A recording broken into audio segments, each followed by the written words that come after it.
ఒక చెట్టు ఫ్రెండ్స్ ఎంతో ఉపయోగపడుతుంది. మనకు తెలిసిందే కదా.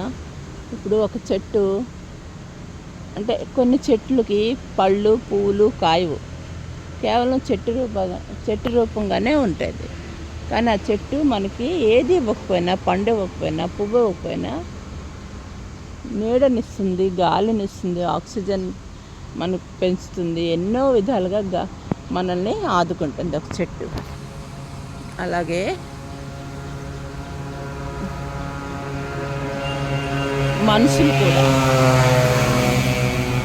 మనుషులు కూడా తలుచుకుంటే ఏం చేయలేం చెప్పండి.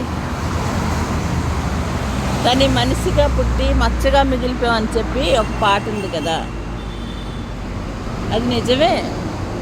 బట్ రాయనైనా కాకపోతేనే రామపాదము సోకగా, ఉడతనైనా కాకపోతేనే ఉడత సాయం చేయగా అని చెప్పి పాట ఉంది కదా ఫ్రెండ్స్. ఒక మాట చెప్పండి. రాయ అహల్య శాప విశ్వాసం వల్ల తను రాముడిని పాదం తగిలి తన శాప విముక్తి పొందింది. అలాగే ఉడత ఒక సహాయం ఏంటి, తను కూడా ఏదో చిన్న సహాయం చేసింది. మరి మనిషిగా పుట్టిన మనం ఎన్ని తలుచుకుంటే సహాయం చేయలేం చెప్పండి. మనుషులకు సహాయపడగలుస్తాము. అరే దేవుడికే మనం సహాయం చేయక్కర్లేదు ఫ్రెండ్స్. మనుషులకి, కష్టాల్లో ఉన్న మనుషులకి సహాయం చేసినా ఆ దేవుడికే వెళ్తుంది. మనం ఎన్నో పూజలు, ఎన్నో గుళ్ళు, ఎన్నో వ్రతాలు, ఎన్నో నోములు నోచుకుంటాం. గుడికి వెళ్ళి శివుడి మీద వెళ్ళి ఇష్టం వచ్చినట్టు పాలు పోసేస్తాం. ఆ శివుడు ఏమైనా తాగుతాడా? తాగడు. అదే పాలు తీసుకెళ్ళి పేద పిల్లలకి ఇవ్వండి. గుళ్ళకి వెళ్ళడం మానేయండి. మీరు వెళ్ళక్కర్లేదు గుళ్ళకి వెళ్ళండి అని చెప్పట్లేదు. గుళ్ళకి వెళ్ళడం మానేసి పేదవాళ్ళకి ఆదుకోండి. పేదవాళ్ళకి ఎక్కడ ఆదుకుంటారు? ఇంకా ఎదుటోళ్ళు ఎదిగితే ఏడుస్తున్నారు. ఇదే మన ఇండియాలో ఉన్న మన బుద్ధులు. అందరూ చెప్తారు ఇండియా ఎందుకు ఎదగట్లేదంటే కారణం ఇదే, ఎదుటోళ్ళు ఎదిగితే చూడలేరు అని. 100% నిజం అదే. ఒక మనిషిగా పుట్టిన మనం తలుచుకుంటే ఎన్నైనా చేయగలుగుతాం, ఏవైనా చేయగలుగుతాం.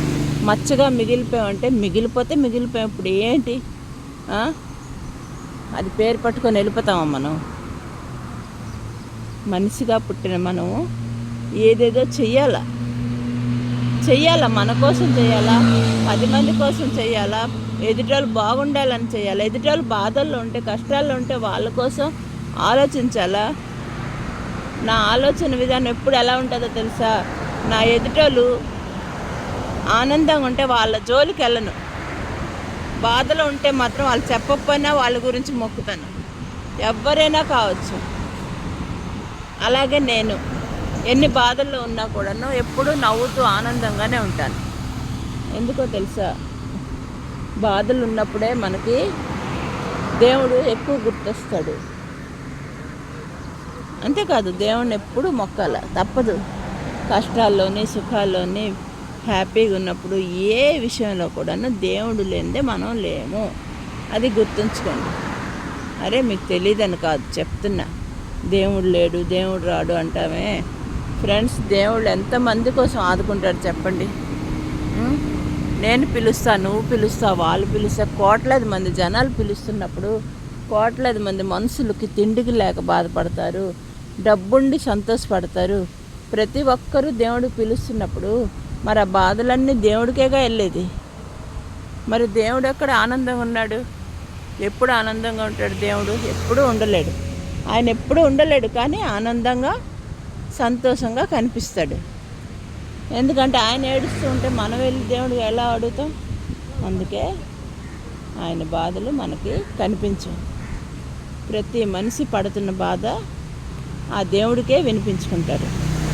నేను దేవుడు తిడతాను బాధలో ఉంటే, నువ్వు తిడతావు, అందరూ తిడితే మరి దేవుడు ఎప్పుడు ఆనందంగా ఉన్నారు చెప్పండి?